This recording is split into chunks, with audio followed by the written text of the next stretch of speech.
Nós vamos agora dar continuidade à nossa aula sobre ângulos. Eu sou o professor Enéas e este é o canal Agora é Só Praticar. Esta aula vai estar dividida em 3 partes. No primeiro momento, nós vamos entender, dar uma motivação para a subdivisão das medidas de ângulos.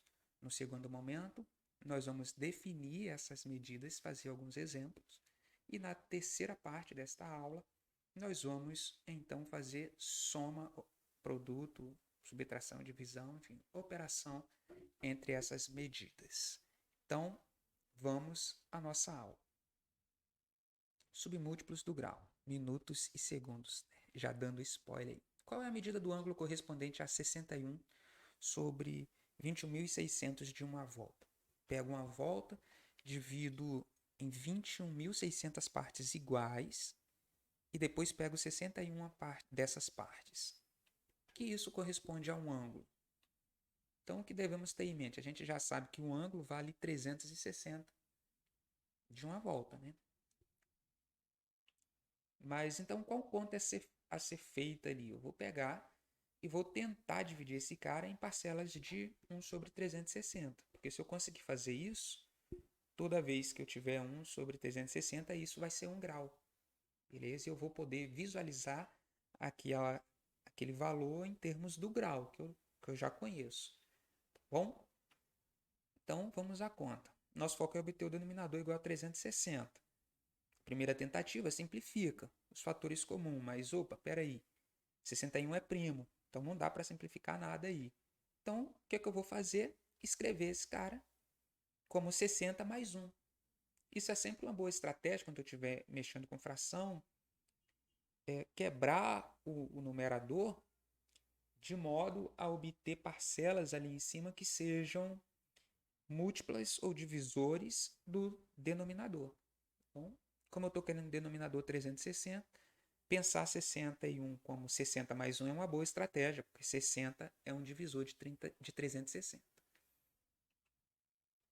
Então, quando o aluno vê pela primeira vez, parece que o senhor tirou isso do bolso e é impossível conceber em algum momento essas estratégias que o senhor utiliza.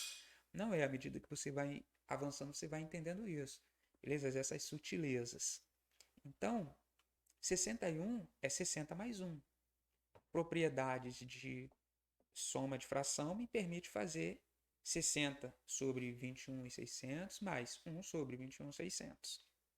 O roxinho, eu vou observar que esse número aí não é tão aleatório assim, né? Porque 21.600 é exatamente 60 vezes 360.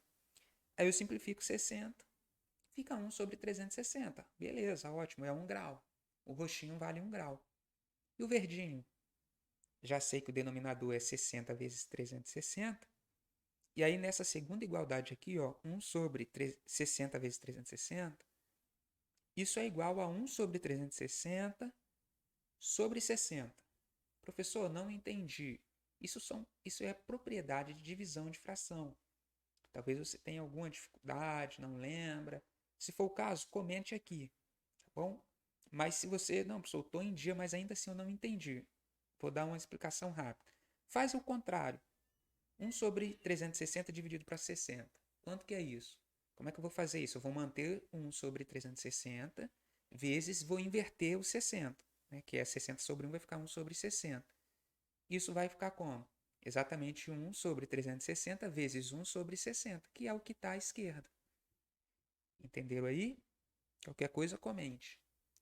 Beleza, só que 1 sobre 360 é exatamente 1 grau. Então, o que, é que eu tenho aqui? 1 grau sobre 60. Isso dividindo vai dar 0,01666666, que eu escolhi botar um 17 aqui. Então, qual é essa medida do ângulo correspondente a essa parte aí de uma volta? 1,017 graus. Então, qual é a nossa intenção com isso?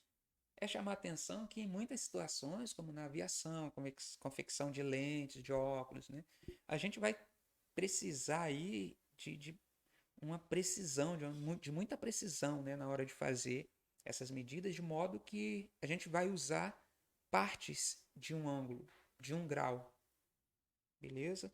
E Isso pode ser menor do que 1 grau ou entre dois valores inteiros, tipo 90,0,0,0,001 grau, entendeu? Poxa, vou ficar carregando esse 0,000. Por isso é conveniente utilizar submúltiplos, porque aí a gente diminui essa escrita em decimal. Isso a gente já faz com milímetros, centímetros, metros e tantas outras medidas, né? Quilogramas, beleza? Então, uma motivação, como assim a parte lá da aviação? Eu tenho aqui essa simulaçãozinha que eu fiz no GeoGebra. O ângulo alfa aqui mede 0,5 graus. Embaixo desse A tem desse A' tem um A, é porque não está dando para ver. Parece que realmente 0,5 grau assim para uma distância pequena não muda nada, tipo, pô, nem vai ter interferência. Só que a gente vai ver isso quando a distância é grande, tipo, a distância ali tá 1, 2, ó, tá aumentando, 3, 4. À medida que você vai andando com o ponto a distância entre eles vai aumentando. Observe que o ângulo lá continua fixo. É 0,5 graus, a metade de 1 grau. Só que vamos supor que a unidade aqui é metros. 1.000 metros depois, a gente já tem 8 metros de distância, né? Então, um avião, por exemplo, que começa a pousar a sei lá quantos quilômetros, né? Mas com certeza é muito mais do que um, porque é, ele anda muito rápido, né? Então, se ele desviar meio grau da onde ele deveria estar, ele vai pousar fora da pista. E aí vai dar muito errado, né?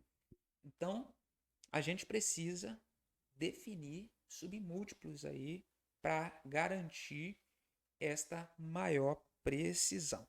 Beleza? Então essa é a primeira parte, espero que você tenha entendido aí essa ideia, por que ter submúltiplos, não é só para ficar inserindo coisas para atrapalhar a vida do aluno, não. São coisas que fazem sentido no cotidiano, na vida real.